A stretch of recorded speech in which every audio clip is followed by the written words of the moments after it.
ilus tee lennata, siis ma arvan, et paneme siia väike krundi ka ette, eks ole. Pauk vägev. Jah, pauk on vägev. Nii et ole hea, Kätlin, kirjutab viimast korda siis omakäeliselt niimoodi suurelt ja toredasti see nimi. Jah, nii lühike ta ongi. Aga siin on nüüd see, kuidas selle prundi teha. Veigmes, sa anna nüüd pruudi kätte, see sa mine appi nüüd vaata, kuidas see asi käib.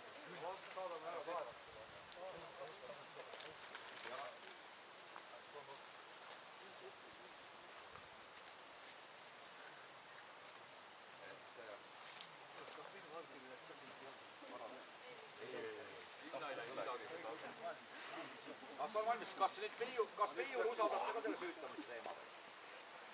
Ma ei tea, äkki kõrvadele äkki.